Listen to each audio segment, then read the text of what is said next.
Bumalik sila ng hospital at pagkaraan ng 2 araw ay na-discharge sila at umuwi na ng penthouse. Naging malungkot sa kanilang mag-asawa ang unang gabi. Panay ang iyak nila habang mahigpit na magkayakap. Hindi pa rin nagsisink in ang lahat. Pero alam nila sa kanilang sarili na malalagpasan ng lahat basta manatili silang magkasama.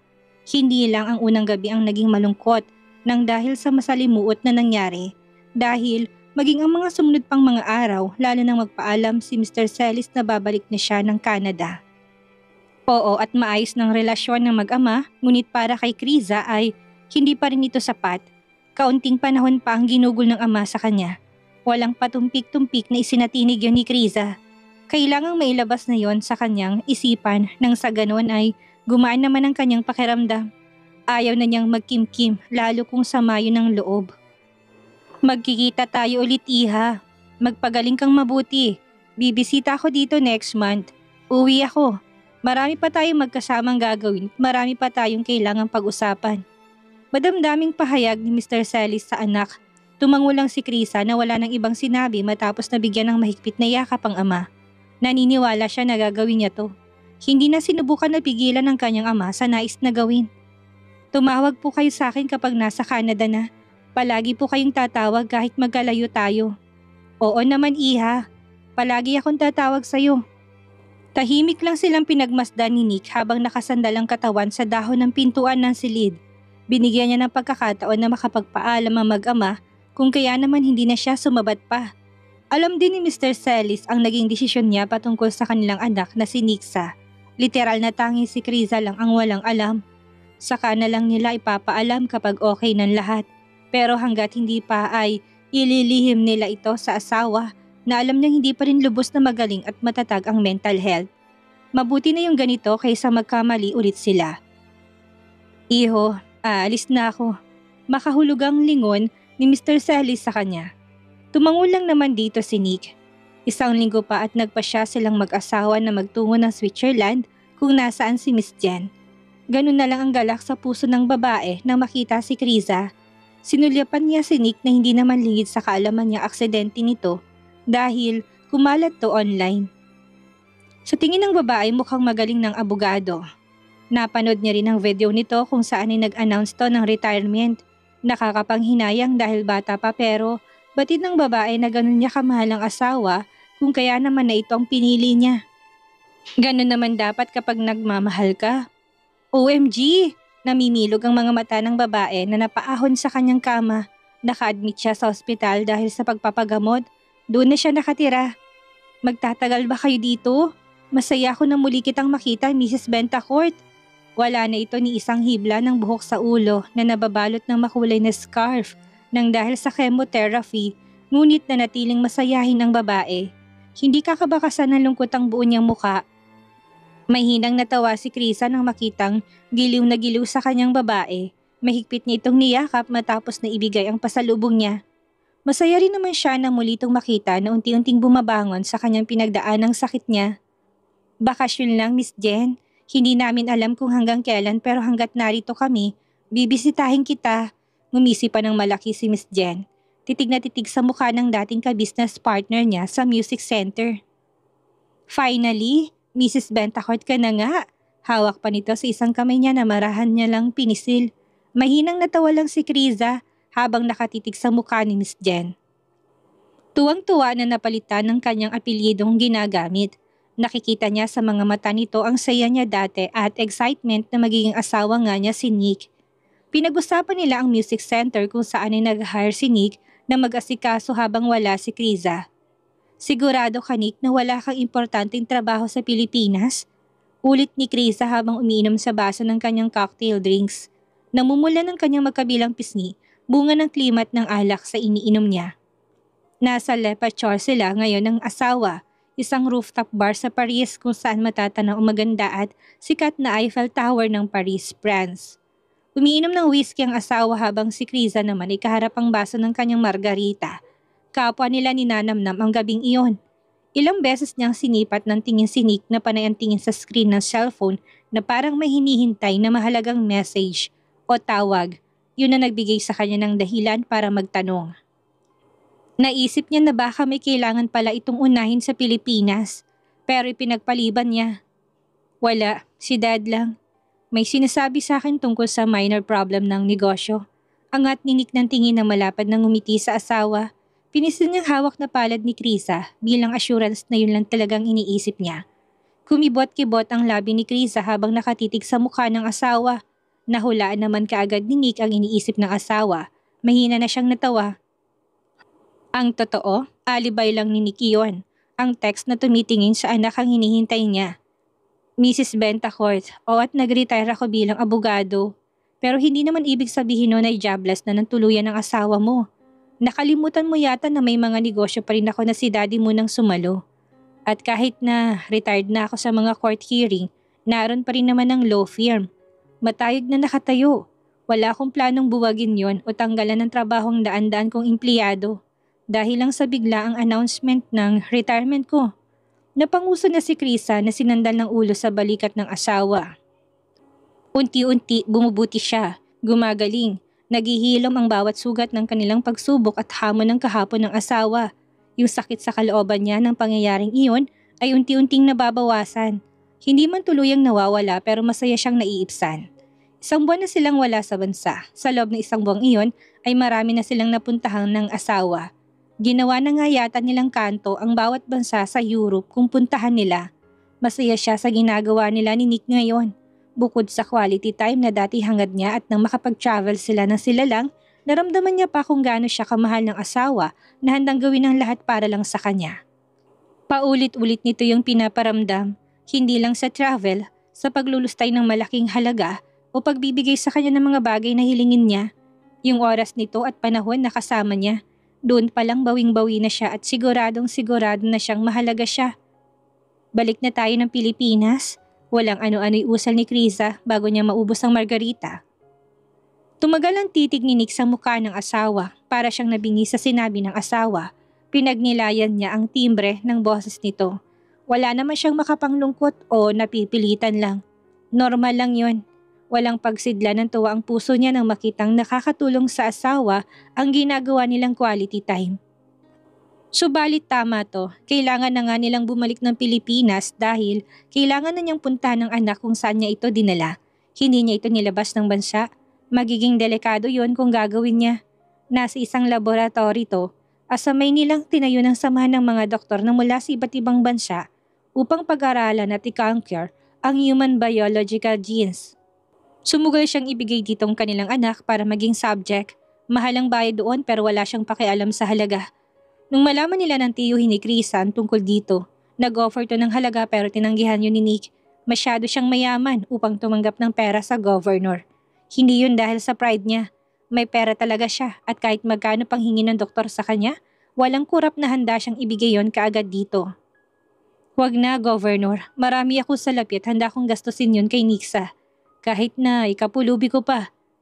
Hayaan mong gawin kong responsibilidad ko sa kanya bilang kanyang ama. Hindi mahalaga ang kinang ng salapi. O sige, basta kapag kailangan mo, huwag kang mahihiyang magsabi. Maraming update na sa kanyang doktor na kausap niya dito na malaki ng pagbabago ni Nixa.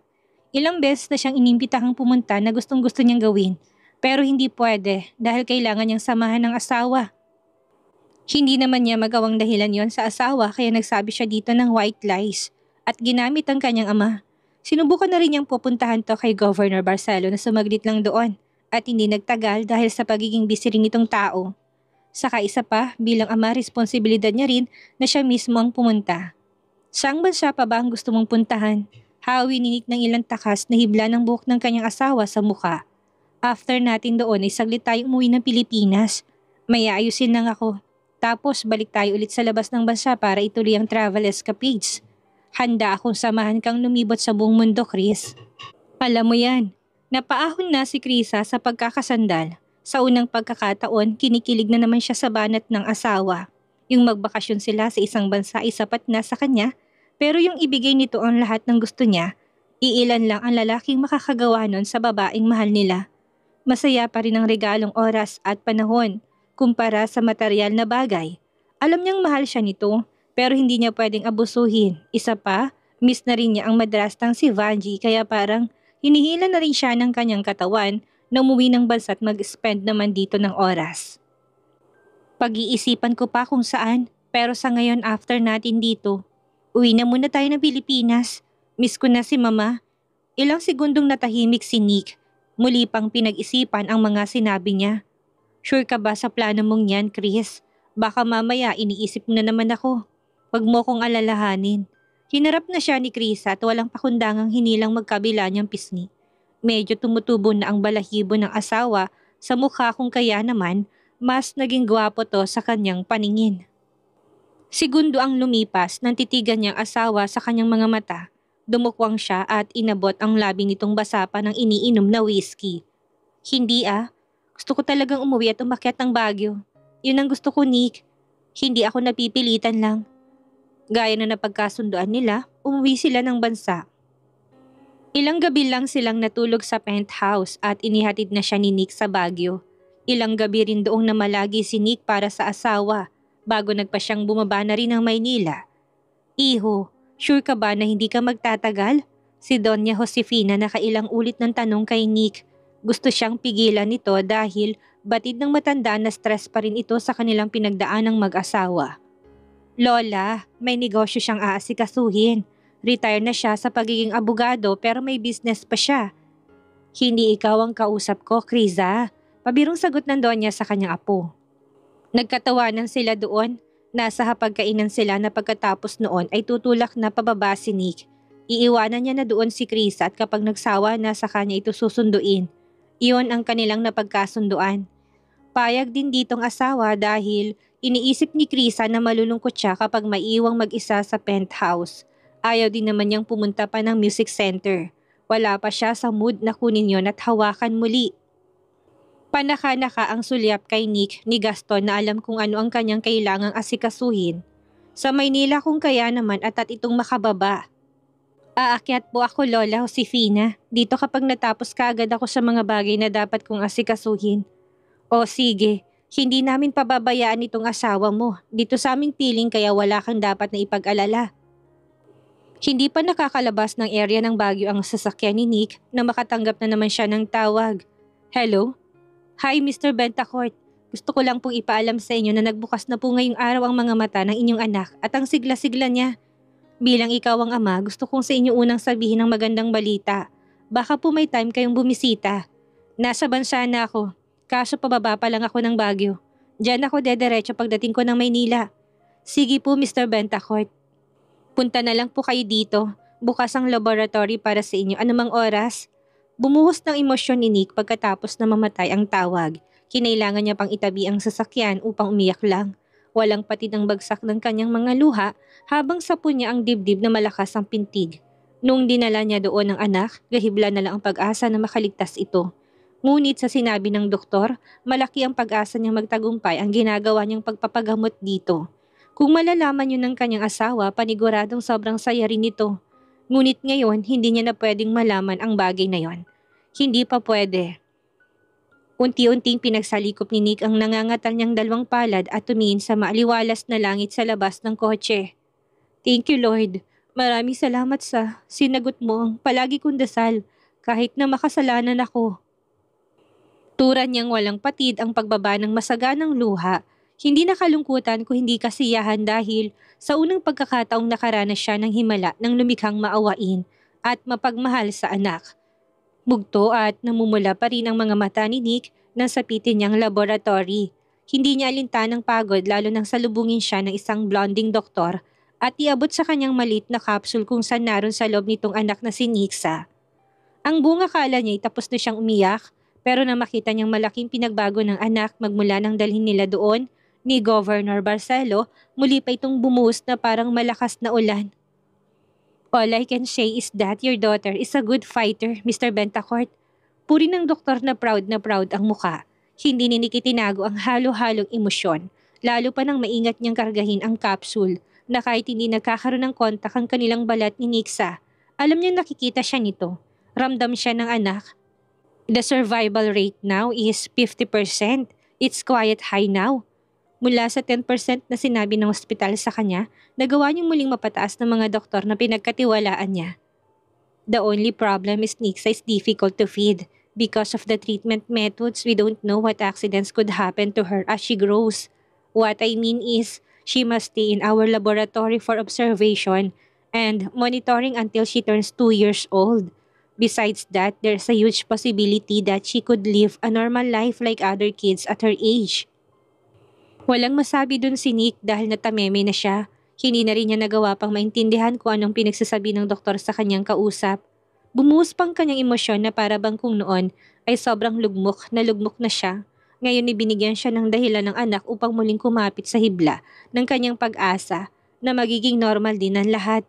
Kailangan lang nilang maghintay ng sapat na panahon para doon. That's all.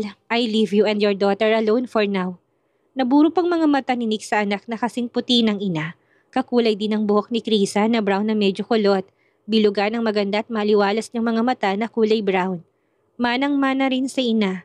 Pinalis ni Nick ang kanyang mga luha nang iba'y pumatak na sa salamin ng capsule na kanyang hawak upang mas maging malinaw pang refleksyon ng mukha ng kanyang anak sa paningin. Mariing kinagat na niya ang labi. Hi, Nixa. Kaway niya ng isang kamay habang sumisinghot-singhot. Hindi alintan ng mga nakakakita sa kanyang mga doktor at Filipino staff ng nasabing laboratory. Ako to, ang daddy mo. Soon makikita mo rin ang mommy. Ipapakilala ko siya sa'yo. Kasing ganda mo siya. Hindi may tatangging anak ka niya, Nixa. Anak ka namin. Biglang umiti ang bata kay Nick na para bang naintindihan ng kanyang mga sinabi. Nakita niya ang gums nito na mapusyaw na kulay pula. Dahan-dahang naging kalmadong tibok ng puso ni Nick habang pinagmamasdan niya to. Walang ano-ano'y biglang hinalikan ni Nick ang yakap niyang kapsul ng anak. Walang pagsidla ng tuwa niya. Kapag nakita ka ng mommy mo at nayakap ka niya, sigurado ako na times 10 ang sayang mararamdaman niya. Sa sayang nararamdaman ko ngayon, anak. Kaya magpagaling ka, ha? Medyo matatagalan pero magkikita at magkikita kayo. Pangako yun ng daddy sa baby Nixa. Bastang kapalit magpapagaling ka. Tanggapin mo lahat ng gamot, ha? 1 buwan ang nilagi ni Krisa sa Baguio kasamang kanyang madrasta at pamilya ng kanyang ina. Sinundo siya doon ni Nick nang sumapit ang katapusan. Muli silang nag-travel na mag-asawa sa Asia naman. Ilang buwan ang ginugol nila doon ng pabalik-balik. Pag-uwi nila ng bansa mula Vietnam, kinausap ng masinsina ni Krisa ang asawa sa alok ng kanyang ama. Kinukuha siya nito sa Canada upang muling pag-aralan ng talentong meron siya. Hindi naman ako titira sa bahay nila upang makisama sa stepmother ko, Nick, kaya wala kang dapat ipag-alala.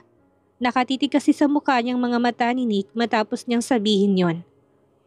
Pwede akong humanap ng unit. Pwede mo akong puntahan kapag hindi ka busy. Sige na, payagan mo na ako. Huminga ng malalim si Nick.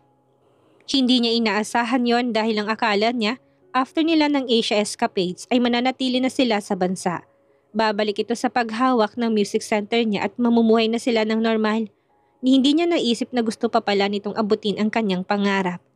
Hindi naman sa gusto niya itong hadlangan, pero kung gano'n ang nais nito, minsan na lang sila kumagkita. Hindi niya ito pwedeng samahan palagi sa Canada. Una, kailangan niyang laging dalawin ang anak sa laboratory kada may mga pagbabago dito. Pangalawa ay ang kanyang negosyo. Kakabukas pa lang din ng bagong branch ng kumpanya niya sa South Asia Group na focus sa house developer. Kung papayagan kita, Chris, minsan na lang tayo magkikita.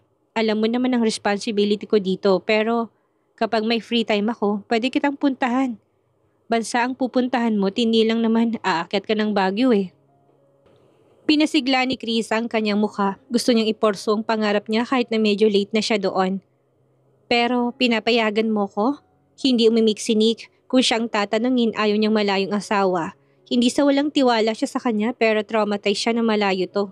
At hindi siya sanay doon kaya nga ginagawa niyang lahat magkasama lang sila. Payagan mo na ako. Malambing na saad ni Krisa na marahil hinalikan ng labi ng kanyang asawa. Gusto kong maka-attend ng concert ni Papa kahit isang beses lang. Pero syempre dapat prepared ako kaya kailangan gawin ko to. Kagaya nilang mag-asawa, unti-unting nakakabangon ng career ni Mr. Celis na may mga ilan na namang line-up na mga concert sa ibang bansa. Yun ang main goal ni Krisa kung kaya nais niyang magpa-tutor siya. Kahit nasa malayo ako, hindi kita papalitan. Hindi ako maghahanap ng iba.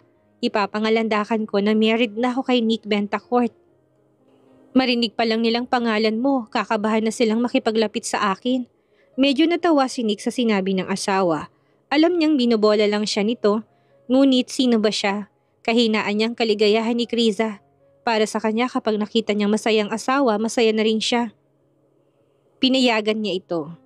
Talaga? Payag ka na? Hindi makapaniwalang napadilat na ang mga mata ni Kriza nang sabihin ni Nick yun, isang umaga pagising niya. Nawawala na siya ng pag-asa. Ang buong akala niya hindi siya nito pagbibigyan sa hiling niya. Hindi ba't yun naman ang gusto mo? Pero Chris, once na natapos ng concert ng papa mo, uuwi ka na ng bansa at mananatili ka na lang dito. Sa piling ko, hindi mo nahihilingin na kung saan pa pumunta ha? Pangako? Abot sa tengang mga ngiti ni Krisa na tumango at kinabig ang asawa upang bigyan to ng mahigpit na yakap. Salamat Nick! Kinalas ni Nick ang kanyang yakap na napanguso na habang nakatingin sa maligayang mukha ng asawa. Anong salamat? Kailangan mo kong paligayahin ng sobra bago ka umalis. Anitong inangkin ang labi niya. Tinugunan siya ni Krisa na siya pang naunang nagubad ng kanyang sariling damit. Namilog ng mga mata ni Nick nang makitang biglatong padaustos na bumaba patungo sa kanyang balakang. Hinila pababa ang pantulog na suot niya. Anong ginagawa mo, Mrs. Bentacourt? Papaligayahin ng asawa ko? At sa tingin mo yan ang makakapagpaligaya sa akin, Chris? Bakit hindi ba? 3 taon nang matuling lumipas.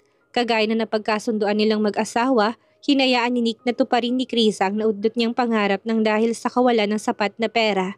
Nagtungo siya ng Canada at bumalik lang ng bansa kapag merong oras.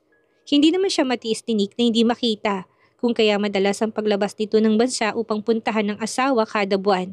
Hindi naging balakid ang milya-milya nilang pagitan upang magkaroon ng lamat ang kanilang relasyon. Pinatibay pa nga noon ang kanilang samahang dalawa. Walang nagbago. Tuwing holidays, uuwi ng bansa si Krisa. Upupuntahan siya ni Nick para lang magkasama sila.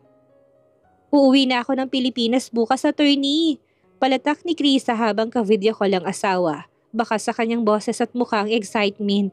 Aminin niya man o hindi, na-miss niya ring manatili sa piling ng asawa. Okay na, tapos na. Napigbigyan ko ng sarili ko. Nahil ko ng inner child dreams ko kaya babalik na ako sa piling mo. Kakatapos lang ng concert ng kanyang ama na kasama siya. Hindi man siya naging sobrang kasing galing ng ama pero masasabi niya na natupad niya ang kanyang pangarap. May mga nag-offer sa kanyang kumpanya ngunit marin ang pagtanggi ng kanyang ginawa. Hindi yun kasama sa pangako niya sa asawa na alam niyang pilit na pinapahaba pang pisi ng pasensya sa paghihintay nito sa kanyang pag-uwi. Nakakapanghinayang man yun, pero kontento na siya sa narating. Tama na, panahon na para pagtuunan naman niya ang buhay na meron silang dapat ni Nick. Kaya pikit ang mga mata niyang tinanggihan ang lahat ng offer kahit na naisip niya na what if, subukan niya kahit panandalian lang. Susunduin kita sa airport, hindi mo na kailangan pang mamili ng pasalubong. Yung makauwi ka dito ng maayos, sapat na sa akin yun Chris. Basta pangako is pangako. Tama ng 3 taon, ako naman ang priority mo ha. Sumila yung kakaibang ngiti ni Krisa. Aminin niya sobrang namiss niya ang pagiging clingy ng asawa. Sa mga sandaling iyon, parang gusto na niyang itapon ang sarili sa mga bisig nito. 3 buwan na noong huli silang magkita. Hindi ito nakapunta dahil sa mga biglaang meetings. Yun ang sabi nito sa kanya. Lingid sa kanyang kaalaman ay ang anak nila na si Nick ang inasikaso nito. Naninirahan na kasi ang bata kasama ni Nick at wala pa rin doong alam si Kriza. Pagbalik nito, plano ni Nick na ipaalam sa asawa ang tungkol sa bata. Total, okay na ito. Sa katunayan ay nag-aaral na ito. Ipinasok na niya sa kinder kahit na masyado pang bata. Kailangan itong ma-expose sa mga batang kagaya niya na buong unang 2 taon ng kanyang buhay ay nanatili lang sa loob ng laboratory.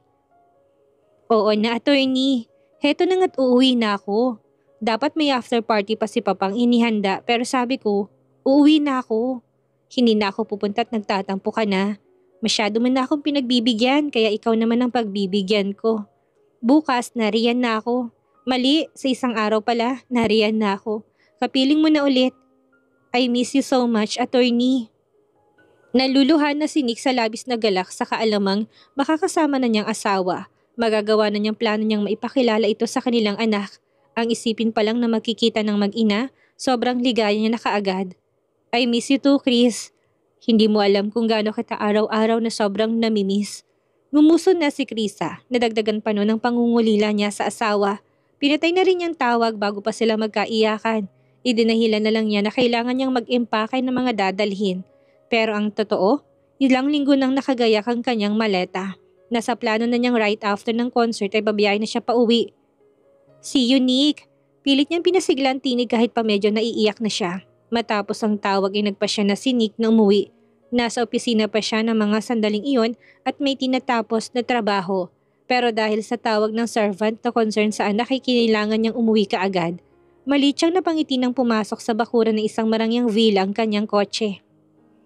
Bukas ang ilaw sa lahat ng loob ng villa. May water fountain sa harap na may makulay na mga ilaw. Sinadya niya yon dahil paboritong tambayan ang malayong gilid noon ni Nixa habang naghihintay sa kanyang pag-uwi. Sariling kumpanya ng South Asia Group ang nag-develop ng villa kung kaya naman sigurado siyang mahigpit ang seguridad. Ganun pa man, nag-hire pa rin siya ng mga security para dito. Gusto niyang maging safe ang anak kahit na wala siya. Inabot lang ni Nick ang susi ng kanyang sasakyan matapos na marating ang front yard. Natanaw na niya anino ng anak na nakaupo sa duyan na nasa pagitan ng magkabilang puno ng kanilang bakuran. Iyon ang favorite spot ng anak kaya otomatikong doon dumapong mga mata ni Nick. Ngunit iba sa gabing iyon. Kung normal na gabi yon, kanina pa to sumalubong sa kanya at mahigpit ng yumakap. Ayon sa servant na tumawag sa kanya, nananahimik na naman ito. Ayaw kumain, kahit tinatanong ay ayaw sumagot. Hindi na bago yun kay Nick, sanay na siya sa ugaling ito ni Nixa, na may explanation ng kanyang doktor. Tahimik na naman po siya, sir. Kahit anong kausap namin, ayaw niya talagang magsalita. Ulit nito na tinanggap ang inaabot niyang coat na hinubad. Ayaw niya rin pong kumain. Nakatingin lang po siya sa kawalan. It's okay. Ako nang bahala sa kanya. Hindi inalis ni Nick ang paningin sa banda ng anak na alam niyang naramdaman na at narinig na nito ang kanyang pagdating. Pero nanatili pa rin sa kung nasan siya nakaupo. Walang anumang pakialam sa paligid. Nixa, daddy's home. Malambing niyang saad papalapit pa lang. Hindi siya nito nilingon. Nang lubusang makalapit ay paskwat na naupo si Nick sa harap ni Nixa. Hinawakan niyang magkabilang lubid ng duyan upang tumigil yon. Puno ng pagmamahal na hinawakan niyang baba nito upang itaas at para magtama ang kanilang paningin. Nakalugay ang buhok nitong alon-alon na hanggang balikat. Ang malit niyang mukha ay natatamaan ng mga ilaw sa paligid. Nasa iisang linyang kanyang labi, pinapakitang hindi siya masaya. Anong problema? Sabihin mo kay daddy at bibigyan natin ng agarang solusyon. Tumitig ang mga mata ni Nixa sa mukha ng ama na natiling nakahawak ang dalang maliit na palad niya sa magkabilang lubid ng duyan. Sa ibaba ng palad ng kanyang amang pumipigil doon para hindi gumalaw. Masuyong umiti pa si Nick sa kanya. Pinaparamdam na hindi nag-iisang anak ngunit inignora pa rin siya ng bata na lagpasan lang ang tingin. Hindi ka ba naniniwala sa daddy na kaya kong gawa ng paraan ng lahat ng problema mo? Huminga ng malalim si Nixa. Sa mga sandaling iyon ay may connection ng mga mata sa ama. Kumibot-kibot ang labi nito na halatang handang sabihin sa kanya kung ano man ang bumabagabag sa kanyang isipan. Walang ano-ano ay bumitaw ang dalawang palad ng bata sa lubi ng duyan at tinapon ang sarili sa ama upang yumakap na sa leeg ni Nick ang munting mga braso. Naiinis ako, daddy, na nalulungkot. Inaasar ako ng classmate ko na wala akong mommy. Sabi ko, may mommy ako, pero sabi niya, wala dahil hindi naman daw niya nakikita. Sinungaling daw ako, daddy.